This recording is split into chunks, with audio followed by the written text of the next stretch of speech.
ಸುಹಾಸ್ ಶೆಟ್ಟಿ ಹತ್ಯೆ ಪ್ರಕರಣವನ್ನು ಎನ್ಐಎ ಕೊಡಬೇಕು ಅನ್ನೋದು ನಮ್ಮೆಲ್ಲರ ಬೇಡಿಕೆಯಾಗಿತ್ತು. ಕೇಂದ್ರ ಸರ್ಕಾರ ನಮ್ಮ ಬೇಡಿಕೆಯನ್ನು ಪುರಸ್ಕರಿಸಿ ಸುಹಾಸ್ ಶೆಟ್ಟಿ ಹತ್ಯೆ ಕೇಸನ್ನು ಎನ್ಐಎಗೆ ಕೊಟ್ಟಿರೋದನ್ನ ನಾವು ಸ್ವಾಗತಿಸ್ತೇನೆ. ಮುಂಚೆನೇ ನಮ್ಗೆ ಆರೋಪ ಇತ್ತು, ಇವರಿಗೆ ಫಂಡಿಂಗ್ ಮಾಡಿರೋದ್ರೊಳಗೆ ದೇಶದ ಒಳಗಿನ ದೇಶದ ಹೊರಗಿನ ಅರಾಜಕ ಶಕ್ತಿಗಳಿದ್ದಾವೆ, ಆಂಟಿ ನ್ಯಾಷನಲ್ ಫೋರ್ಸಸ್ ಕೆಲಸ ಮಾಡ್ತಾ ಇದ್ದಾವೆ ಅಂತಕ್ಕಂಥದ್ದು ನಮ್ಮ ಆರೋಪ ಇತ್ತು. ತನಿಖೆ ನಂತರ ಸತ್ಯ ಹೊರಗೆ ಬರುತ್ತೆ. ನಾವು ಎನ್ಐಎ ಕೊಟ್ಟಿರೋದನ್ನ ನಾನು ಸ್ವಾಗತಿಸ್ತೇನೆ. ಸತ್ಯ ಹೊರಗೆ ಬರಲಿ. ನಮಗೆ ರಾಜ್ಯ ಸರ್ಕಾರ ನಡೆಸುವಂತ ತನಿಖೆ ಮೇಲೆ ಪೂರ್ಣ ಭರವಸೆ ಇರಲಿಲ್ಲ. ಯಾಕೆಂದ್ರೆ ರಾಜ್ಯ ಸರ್ಕಾರ ಪೂರ್ವಾಗ್ರಹ ಪೀಡಿತವಾಗಿ ಹಲವು ಸಂದರ್ಭಗಳಲ್ಲಿ ವರ್ತನೆ ಮಾಡಿದೆ.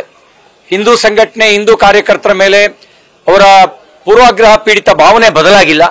ಹಾಗಾಗಿ ಕೇಂದ್ರ ಸರ್ಕಾರ ಎನ್ಐಎ ತನಿಖೆ ಮಾಡೋದನ್ನು ನಾವು ಸ್ವಾಗತಿಸ್ತೇವೆ. ಸರ್, ಅನೇಕ ಬಾರಿ ಪತ್ರವನ್ನು ಬರೆದಿತ್ತು, ಆದರೂ ರಾಜ್ಯ ಸರ್ಕಾರ ಮಾಡಿಲ್ಲ. ಕೇಂದ್ರ ಮಧ್ಯಪ್ರವೇಶ ಮಾಡಬೇಕಾಗಿತ್ತು. ಇದರೊಳಗಡೆ ಬೇರೆ ಆಂಟಿ ನ್ಯಾಷನಲ್ ಫೋರ್ಸ್ಗಳು ಇರೋದ್ರಿಂದ, ಆ ಅನುಮಾನ ಇರೋದ್ರಿಂದ ಈ ತನಿಖೆನಲ್ಲಿ ಬಹಳ ಬ್ರಾಡ್ ಆಗಿ ತನಿಖೆ ಆಗಬೇಕಾದ ಅವಶ್ಯಕತೆ ಇದೆ.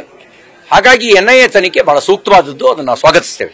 ನಾಳೆ ಬಿಜೆಪಿ ನಿಯೋಗ ಮಂಗಳೂರು ಹೋಗ್ತಾ ಇದೆ. ಇದೇ ಸಂದರ್ಭದಲ್ಲಿ ಎನ್ಐಎ ತನಿಖೆ ಕೊಟ್ಟಿರ್ತಕ್ಕದ್ದು ಒಂದು ರೀತಿ ದೊಡ್ಡ ಮಟ್ಟದಲ್ಲಿ ಕೂಡ ಸ್ವಾಗತ.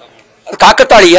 ನಮಗೆ ಬಿಜೆಪಿ ನಿಯೋಗ ಹೋಗೋದು, ಎನ್ಐಎ ಕೊಟ್ಟಿರೋದು ಒಂದು ಕಾಕತಾಳೀಯವಾಗಿರೋ ಸಂಗತಿ. ನಾವು ಪೂರ್ವ ನಿಶ್ಚಯ ಮಾಡಿಕೊಂಡೇ ಇದ್ವಿ ಸೋಮವಾರ ಹೋಗಬೇಕು ಅಂತ ಹೇಳಿ. ನಾನು ನಿನ್ನೆ ಹೋಗಿ ವಿಶ್ವ ಹಿಂದೂ ಪರಿಷತ್ ಬಜರಂಗ ದಳದ ಸಂಘಟನೆ ಪ್ರಮುಖರ ಜೊತೆಲಿ ಸಮಾಲೋಚನೆ ನಡೆಸಿ ಬಂದಿದ್ದೆ. ಇವತ್ತು ಈ ಒಂದು ತೀರ್ಪು ಬಂದಿರತಕ್ಕಂಥದ್ದು, ಈ ನಿರ್ಣಯ ತೆಗೆದುಕೊಂಡಿರೋದು ನಾನು ಸ್ವಾಗತಿಸ್ತೇನೆ. ನ್ಯೂಸ್ ಫಸ್ಟ್, ನಿರ್ಭೀತಿಯಿಂದ ನಿಮ್ಮ ಪರವಾಗಿ.